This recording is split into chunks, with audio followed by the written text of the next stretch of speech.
Aujourd'hui, je vais te raconter une histoire. Pas une histoire comme les autres. Celle d'une femme, une mère, brisée par la pauvreté, mais qui n'a jamais trahi sa dignité. Son nom, c'est Halima, et ce qu'elle a vécu pourrait arriver à n'importe qui. Il fut un temps où Halima ne connaissait ni la faim, ni la peur du lendemain. Dans son petit foyer chaleureux, les jours s'écoulaient paisiblement, rythmés par les rires de ses enfants et les douces paroles de son époux, Youssouf. Il n'était pas riche, mais il était présent.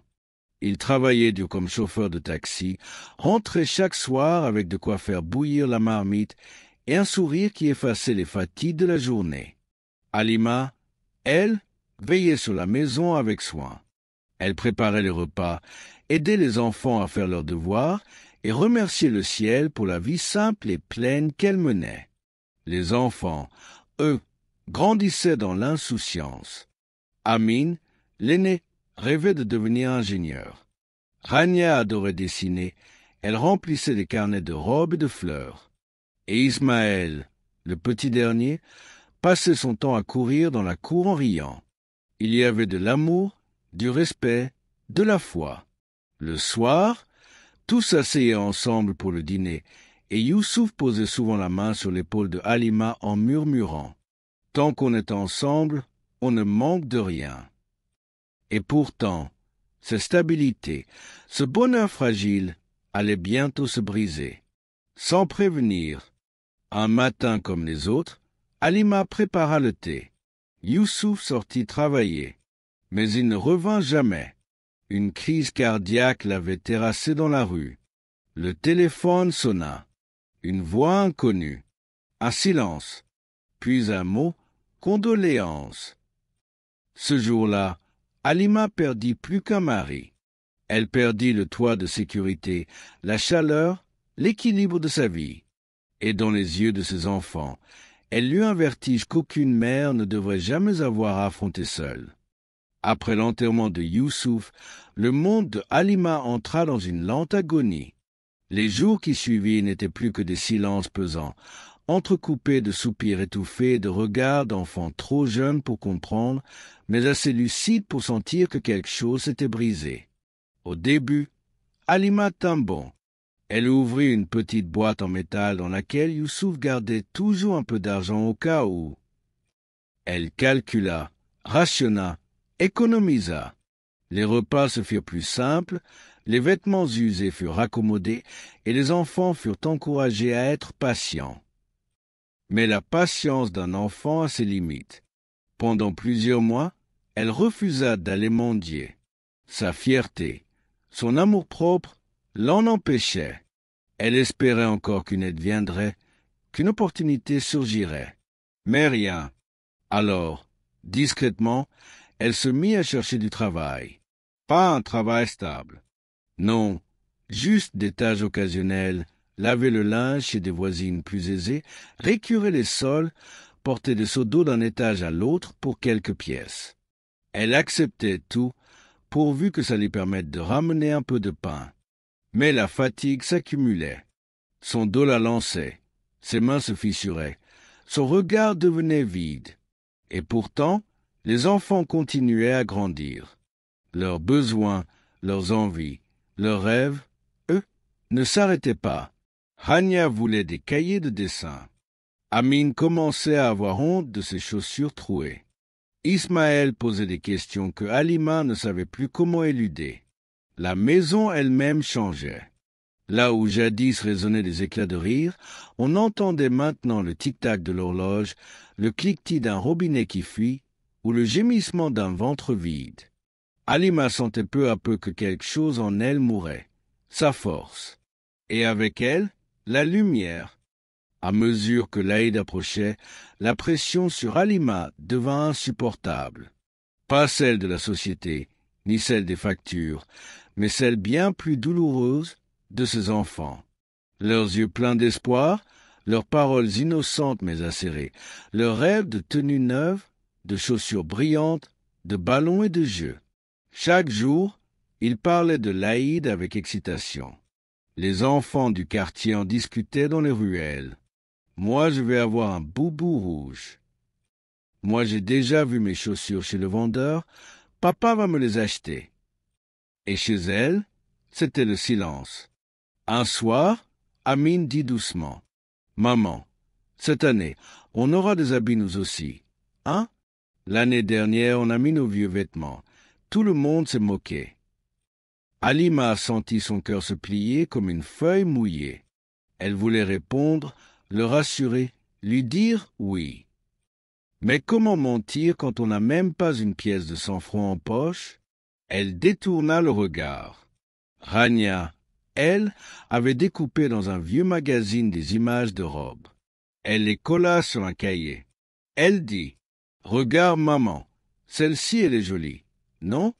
Tu peux m'acheter quelque chose comme ça? » Halima a souri. Un sourire triste. Le genre de sourire qu'on fait quand on veut cacher qu'on saigne.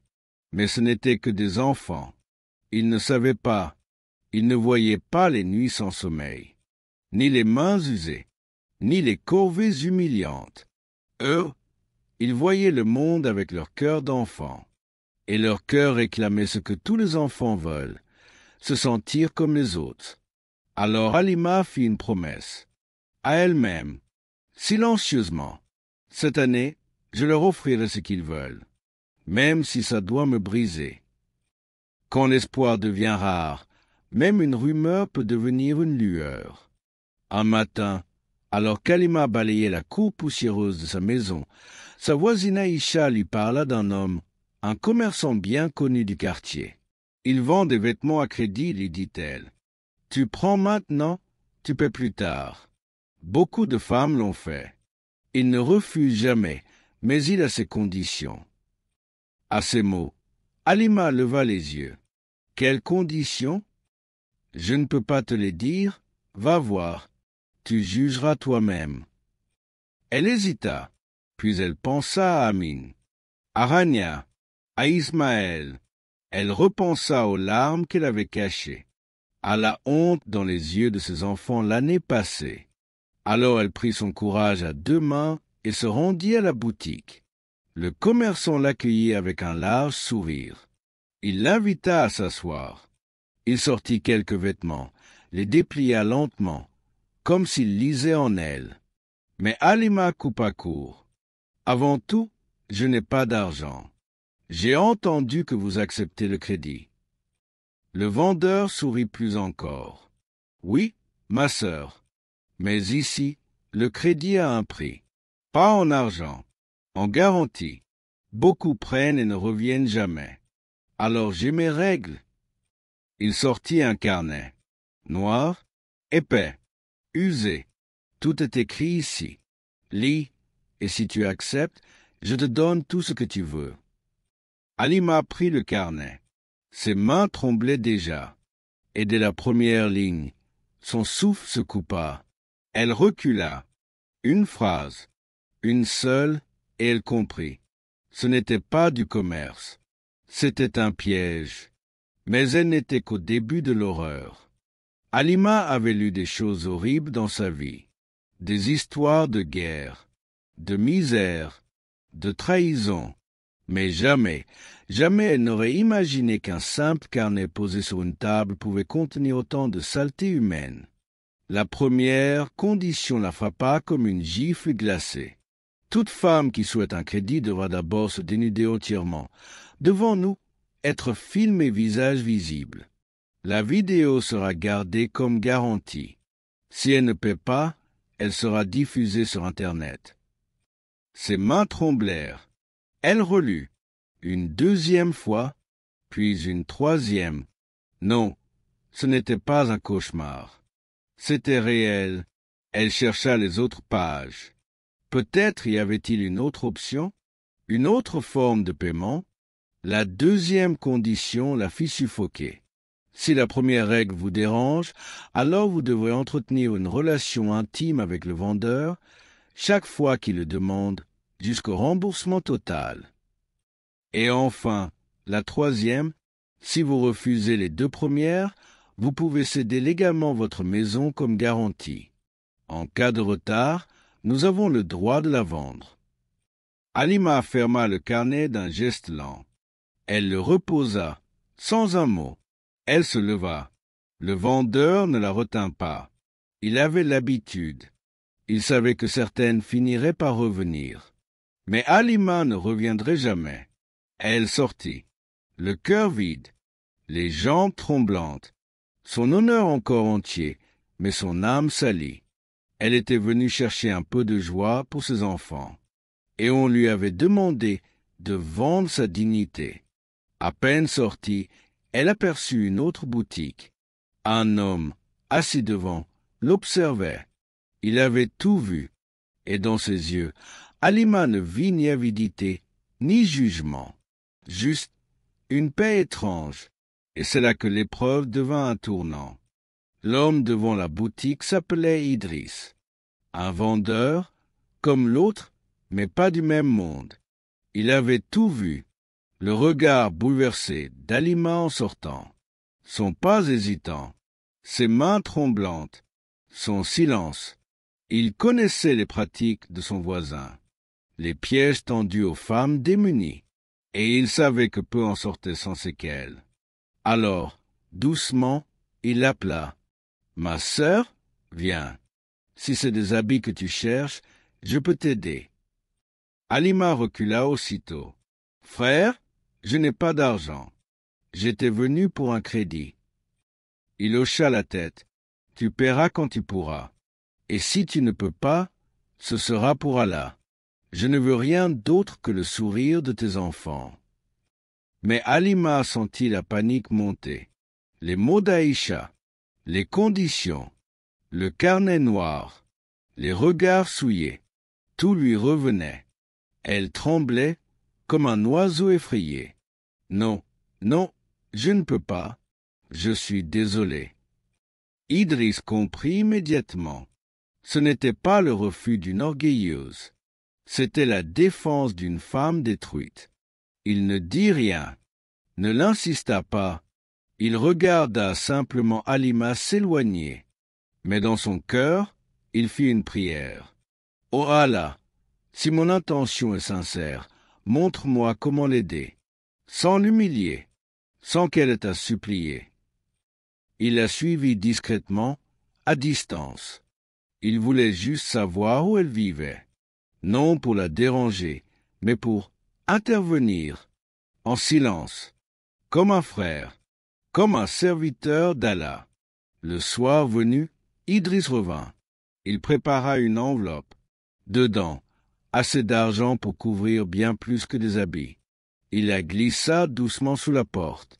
Aucune signature, aucune preuve, juste un acte pur, gratuit, et dans son cœur, il remercia Dieu de l'avoir utilisé comme un outil de miséricorde.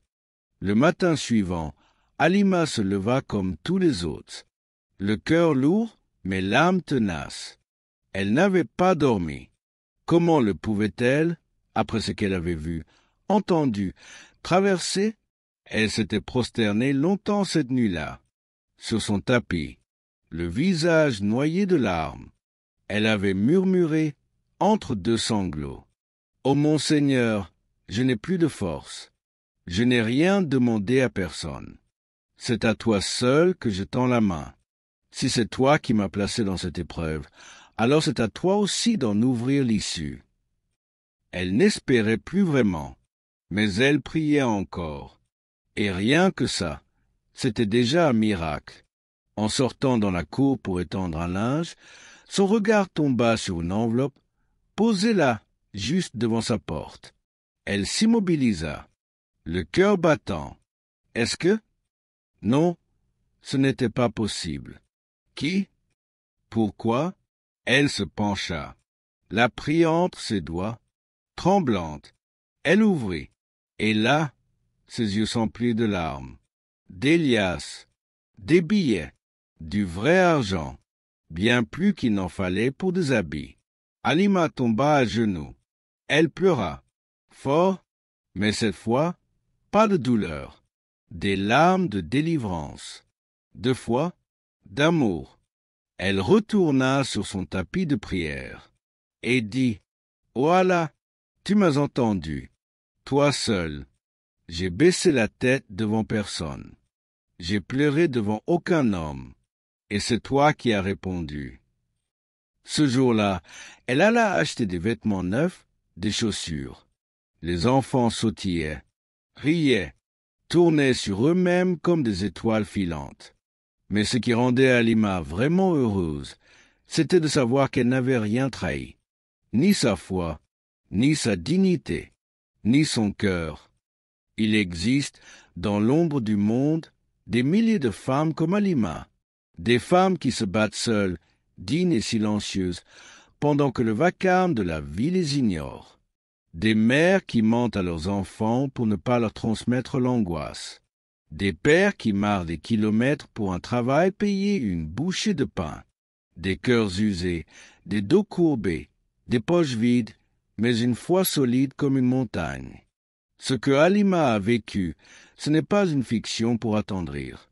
C'est une réalité quotidienne dans 1000 foyers. C'est la preuve que la pauvreté n'épargne personne, mais que la dignité, elle, ne coûte rien et pourtant, elle vaut tout. Ce que cette histoire nous enseigne, c'est que dans les moments les plus sombres, Allah n'abandonne jamais celui qui s'accroche à lui. Halima n'a pas tendu la main aux hommes, elle l'a levée vers le ciel. Et le ciel, en retour, a ouvert une porte qu'elle n'aurait jamais pu imaginer.